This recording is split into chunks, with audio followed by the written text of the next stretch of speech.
अस्सलाम वालेकुम। Hope you are fine and safe from कोविड-19। तो सबसे पहले तो यही दुआ है कि अल्लाह ताला सबको अपनी हिफ्ज़ व ईमान में रखे, आमीन। तो एक दूसरे के लिए दुआ करते रहा करें। तो स्टार्ट करते हैं। हमारा ये जो आज टॉपिक है ये काइनेटिक्स है। तो काइनेटिक्स सबसे पहले इन्होंने बताया हुआ है कि काइनेटिक्स डील किससे करते हैं। Kinetic deal with a factor that determine measure and predict the rate of chemical and biochemical processes in soil.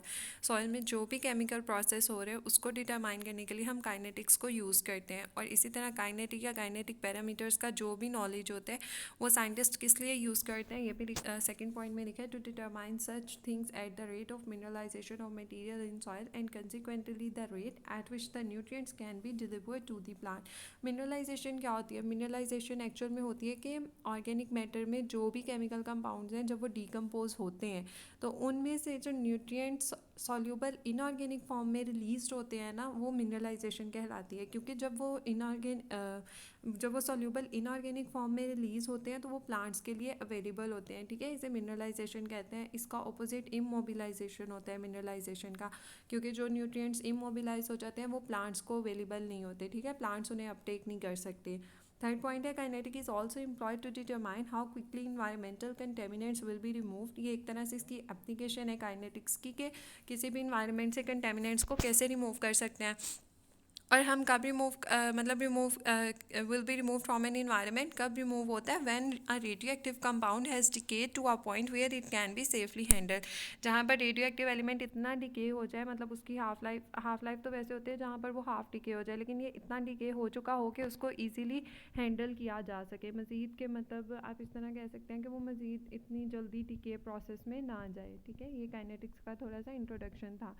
इसमें अब सबसे पहले ये मिकालिस मेंटन काइनेटिक्स है, इसको हम देखते हैं कि ये साइंटिस्ट थे दोनों। इन्होंने मतलब सिंपल क्लासिक काइनेटिक्स एंजाइम की दी थी, डिस्क्राइब की थी।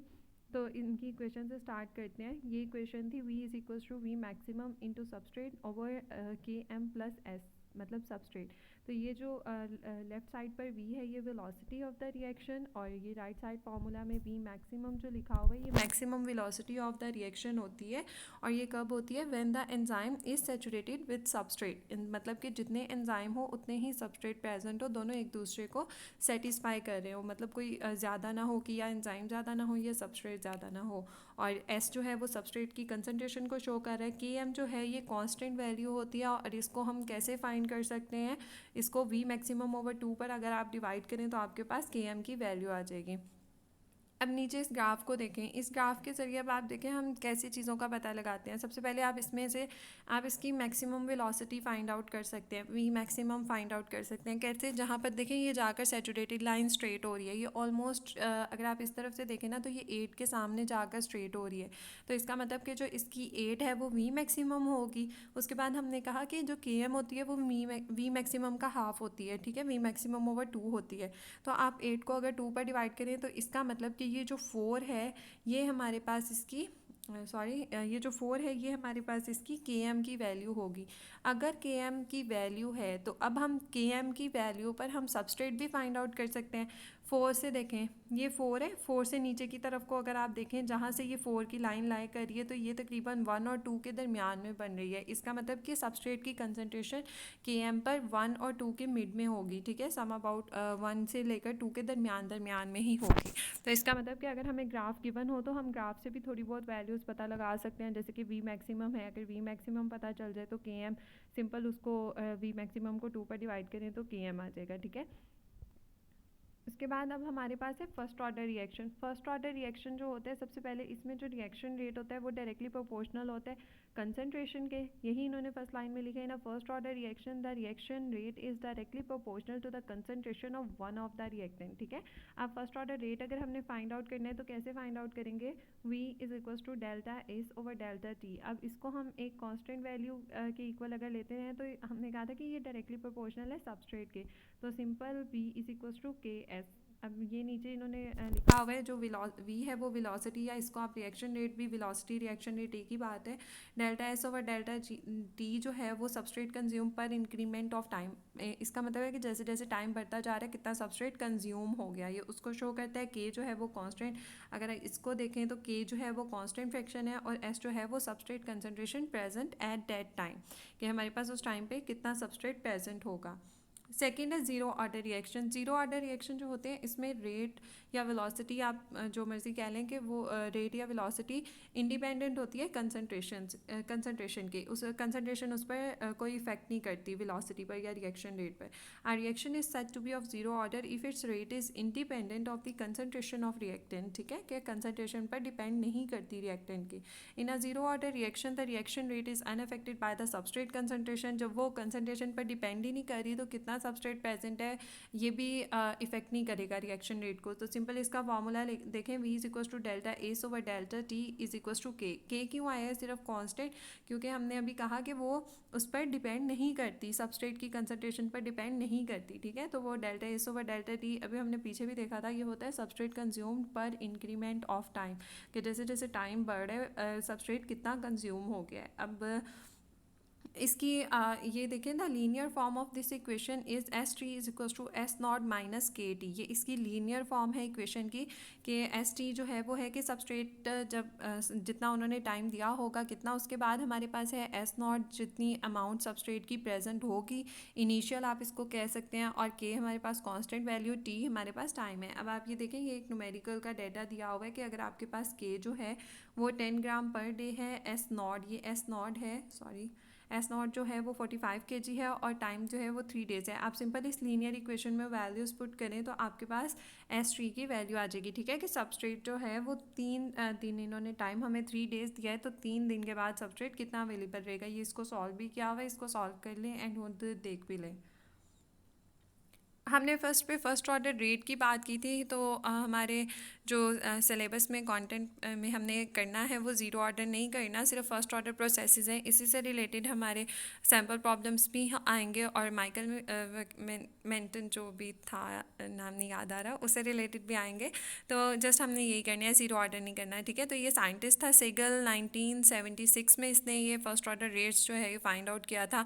तो फार्मूला हम इसका पहले भी देख चुके हैं, और एक दफ़ा हम यहाँ पर दोबारा रिकॉल कर लेते हैं कि जो फर्स्ट ऑर्डर रेट रिएक्शन होता है इसमें सबस्ट्रेट की कंसनट्रेशन के डायरेक्टली प्रोपोर्शनल होता है रिएक्शन रेट, ठीक है। रिएक्शन रेट सबस्ट्रेट की कंसनट्रेशन पर डिपेंड करता है। फार्मूला के अकॉर्डिंग भी हमें पता चल रहा है V is equal to K S है, ठीक है, कि मतलब सबस्ट्रेट पर डिपेंड कर रहा है। ये सारे पॉइंट्स हम पहले भी देख चुके हैं। V जो है वेलोसिटी है, delta S over delta T वो सबस्ट्रेट कंज्यूम्ड पर इंक्रीमेंट ऑफ टाइम, के जो है हमारे पास कांस्टेंट वैल्यू होती है, और एस जो है वो सबस्ट्रेट की कंसनट्रेशन को शो करते हैं। अच्छा, इसको अगर हम दूसरी एक्सपोनेंशियल फॉर्म में लिखना चाहें तो वो हम ऐसे लिख सकते हैं, वो नीचे इन्होंने ये एक्सपोनेंशियल फॉर्म दी है, the difference in the substrate concentration between when the reaction started, जब द रिएक्शन स्टार्ट होगा तब एस नॉट होगा substrate, and when the substrate concentration was measured again, मतलब जितना टाइम उन्होंने दिया उस टाइम के गुजरने के बाद जब हम उसे ये हम कहाँ गए जी, जब टाइम गुजरने के बाद उसे फाइंड आउट करेंगे, ठीक है। तो इसको हम एक्सपोनेंशियल फॉर्म में कैसे लिख सकते हैं, S T is equal to S not E minus K T, ठीक है। ई जो है ये हमारे पास एक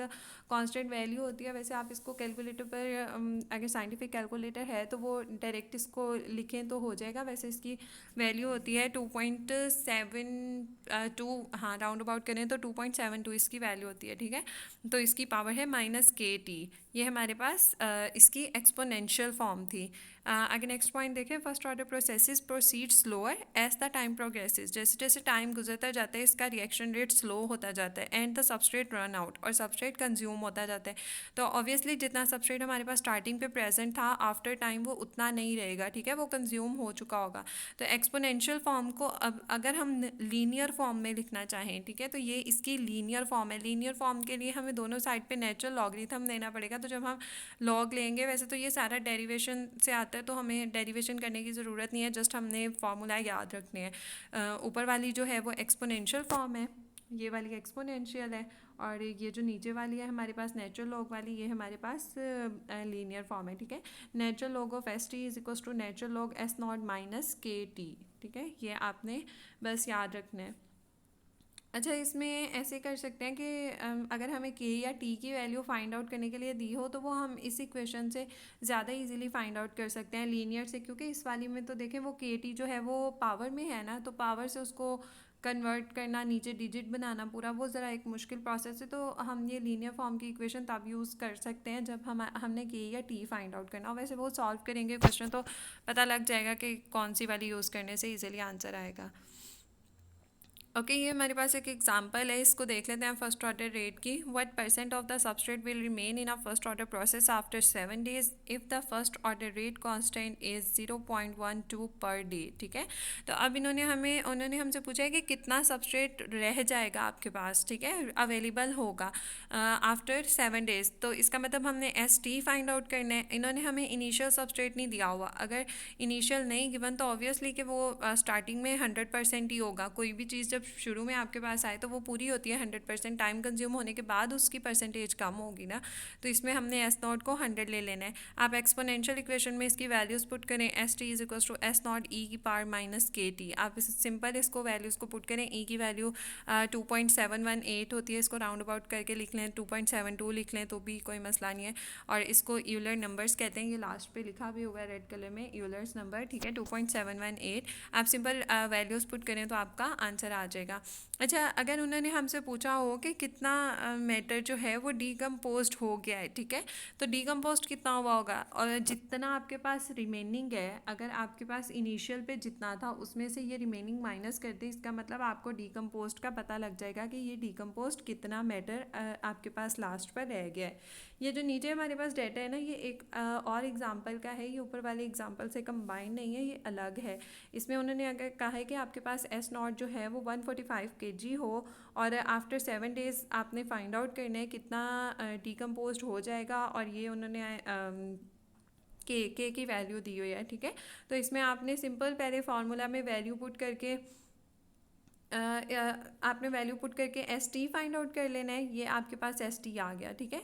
अब एस टी आपके पास आ गया, जब स्टार्टिंग में आपके पास जितना था अगर आप उसमें से इसको माइनस कर दें तो आपके पास ये वैल्यू आ जाएगी, ठीक है। यह आपके पास डिकम्पोज की आ जाएगी कि कितना आपके पास डिकम्पोज हो गया। जैसे हमने यहाँ पर परसेंटेज फाइंड आउट की थी ना कि 100 में से हमने 43 को माइनस कर दिया था तो हमारे पास 57 आ गया था। इसी तरह अगर आप यहाँ पर 145 में से जितना आपके पास लास्ट पर अवेलेबल है इतना बच गया ना 62.35, अगर आप इसको माइनस करें तो आपके पास ये आ जाएगा, ठीक है, 82.65। इसका मतलब कि इतना डीकम्पोज हो गया। अब न्यूमेरिकल सॉल्व करते हुए आपने ध्यान रखना है कि उन्होंने हमसे डीकम्पोज पूछा है या उन्होंने जस्ट ये पूछा है कि कितना सबस्ट्रेट अवेलेबल होगा, ठीक है। तो इसको जस्ट माइंड में रखना है। बस इसके आगे हमारे पास सैम्पल प्रॉब्लम्स हैं, आप इन सैम्पल प्रॉब्लम्स को देखें, फार्मूला इनके पीछे वाले ही यूज़ होंगे जो हम पढ़ चुके हैं। अच्छा, ये मिकालिस मेंटन के आगे मुझे याद नहीं आ रहा था नाम, हाँ, इससे रिलेटेड हमने करने हैं और फर्स्ट ऑर्डर से रिलेटेड करने हैं, ठीक है। तो ये मिकालिस मेंटन काइनेटिक्स है, तो इसके सैम्पल प्रॉब्लम्स दिए हुए हैं। वैसे आप ट्राई करिएगा मे भी सॉल्व हो जाए, लेकिन मैंने जो किया था मुझे इसमें फ़र्स्ट सैम्पल प्रॉब्लम नहीं समझ में आया था, क्योंकि उसमें उन्होंने हमें जस्ट मैं स्टेटमेंट एक दफ़ा इसकी पढ़ देती हूँ। If the we maximum of the reaction is 15, अच्छा ये यू नहीं है, ये माइक्रो है, ठीक है, माइक्रोमोल पर minute, what is the velocity of the reaction at its के एम। इसमें जस्ट उन्होंने हमें वी मैक्सिमम दिया और उन्होंने वेलोसिटी पूछी है हमसे। तो अगर हमें वी मैक्सिमम गिवन है तो हम के एम फाइंड कर सकते हैं। के एम होती है वी मैक्सिमम का हाफ, 15 का हाफ कर लें तो ये 7.5 आ जाएगा, ठीक है। इसका मतलब आपके पास वी मैक्सिमम और के एम की वैल्यू है, अभी भी सबस्ट्रेट की वैल्यू मिसिंग है वेलोसिटी फाइंड आउट करने के लिए, ठीक है। तो आई थिंक इसमें कोई मिस्टेक है जिसकी वजह से नहीं हो रहा था, लेकिन अगर आपको करना आता है तो काइंडली मेंशन ज़रूर करिएगा नीचे कमेंट्स में ताकि मैं भी समझ सकूं। और बाकी तो दोनों इजी थे, ये हो जाएंगे। ये फर्स्ट ऑर्डर प्रोसेस के सैम्पल प्रॉब्लम्स हैं, इनमें भी आपके पास सारा डाटा गिवन है और ठीक है, इसमें भी सारा कुछ गिवन है, फर्स्ट ऑर्डर के ही हैं तीनों और इजी है। तो अगर वैसे मैं ट्राई करूँगी कि मैं जल्द ही इनकी भी सैम्पल प्रॉब्लम की वीडियो अपलोड कर लूँ इस वीक। बस ज़रा असाइनमेंट्स की वजह से असाइनमेंट वीक था तो ये भी लेक्चर काफ़ी लेट हो गया। होपफुली आपको समझ आ गया होगा। Thank you so much for listening. अल्लाह हाफ़िज़।